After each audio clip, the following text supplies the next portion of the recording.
तेव्हा कॅप्टन विराट म्हणतोय की अतिविचार न करता शांत डोक्याने आम्हाला आज खेळायचं आहे। मात्र इकडे आजच्या या महामुकाबल्याबाबत चाहत्यांची उत्सुकता मात्र शिगेला पोहोचली आहे।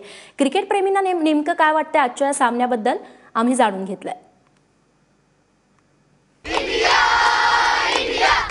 चॅम्पियन्स ट्रॉफी मधील भारत पाकिस्तानच्या अंतिम सामन्याला अवघे काही तास उरले असताना क्रिकेट रसिकांमधला हा जल्लोष आपण पाहू शकतोय। किती उत्सुकता त्यांची पणाला लागली आहे हे यावरूनच कळतंय। अवघ्या काही तासामध्ये भारत पाकिस्तानचा सामना रंगणार असल्यामुळं या सर्व क्रिकेट रसिकांनी अनेक अपेक्षा या ठिकाणी आहेत। त्यांच्या काय नेमक्या त्यांच्या अपेक्षा आहेत आणि हा सामना कसा होईल आणि कोण जिंकेल हे त्यांच्याकडून जाणून घेऊया। काय वाटतंय तुला? 15 दिवसापूर्वी मॅच झाली होती भारत पाकिस्तानची, त्यामध्ये भारतानं जिंकला होता। आता अंतिम सामन्यामध्ये पुन्हा एकदा दोघं भिडणार आहेत। ऑफकोर्स इंडियाच जिंकणार आहे, कारण की मागच्या वेळेस त्यांची जी बॅटिंग स्ट्रॅटेजी बघितली त्यावरून वाटत नाही की हे आपल्याबरोबर आता खेळ दाखवतील आपल्यासमोर। आणि जर बॉलिंग म्हणायला गेली, बॉलिंगमध्ये तर सगळेच बॉलर्स चांगले आहेत, खास करून केदार जाधव ज्याने मागच्या मॅचमध्ये चांगली म्हणजे पारी खेळली होती। आणि बॅटिंग तर ऑफकोर्स सगळेच चांगले आहेत आणि पहिले जे 3 बॅट्समन होते ते सगळ्यात जास्त फॉर्ममध्ये आहेत। पण ओपनिंग पार्टनरशिपकडे लक्ष आहे सगळ्यांचं, तुझं लक्ष कुठं असणार आहे? विराट कोहलीकडे ऑफकोर्स। विराट कोहली फॉर्म चांगला चालू आहे एकतर विराट कोहलीचा, आणि त्याशिवाय शिखर धवन, रोहित शर्मा सगळ्यांचेच फॉर्म चांगले चालू आहेत। केदार जाधवकडून कशा अपेक्षा आहेत? मागच्या बांगलादेशच्या मॅचमध्ये त्यानंच जी पार्टनरशिप होती ती तोडली आणि मॅच आपण जिंकलो। बघा त्याची बॉलिंग तर चांगली आहे असं वाटतं, तो मॅन विथ गोल्डन आर्मी असं म्हणतात सगळे। काय मग तू निळी जर्सी वगैरे भारताची जशी आहे जर्सी वगैरे घालून फ्लॅग वगैरे लावून?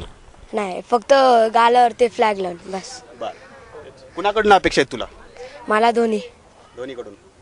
तुला कुणाकडनं अपेक्षा आहेत? काय तू कशा पद्धतीने? रोहित आणि शिखर धवन हे दोघं जर टिकले तर विराटला चान्स नाही भेटणार जास्त खेळायला। पण विराट कोहलीची बॅटिंग बघायची आहे। हां, तिघांची बॅटिंग बघायची, पण ओपनर जोडीनं सगळं हे केलं पाहिजे। हां, तुला काय वाटतं कुणाकडनं अपेक्षा आहेत बॉलिंग साईड मध्ये पाहिलं तर? कारण बॉलिंग साईड थोडी वीक पडलेली दिसते आपली या सर्व सीझन मध्ये। आता केदार जाधव त्याला बॉलिंग चांगली करते, त्याला भेटायला पाहिजे बॉलिंग आणि ते विकेट काढेल। इंडियाचं जिंकणार पक्का आहे। ICC चॅम्पियन ट्रॉफी आता भारताकडेच येईल? हा, ते फिक्सच आहे भारतात येणार म्हणून, कारण की शिखर धवन आणि रोहित शर्मा एवढे फॉर्मला आहे की जे टिकले तर ते दोघंच मॅच काढू शकतात। पाकिस्ताननं पण चांगली कामगिरी केली आहे गेल्या 4 मॅचेसमध्ये आपण पाहिलं तर, म्हणजे भारताबरोबर हल्ले असतील परत त्यानंतर त्यांनी साऊथ आफ्रिकेला हरवलं। असं काही घडू शकते वाटतं? नाही, असं काही घडणार नाही, कारण उद्या फादर्स डे आणि बाप बाप होता और बेटा बेटा होता है। बाप बाप होता है, बेटा बेटा होता है।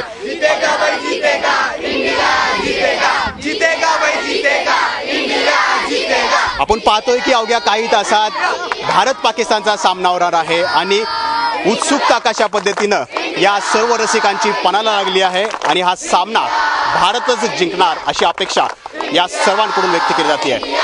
कॅमेरामन तुषार ननावरेसह नाजिम मुल्ला, ABP माझा, पिंपरी चिंचवड।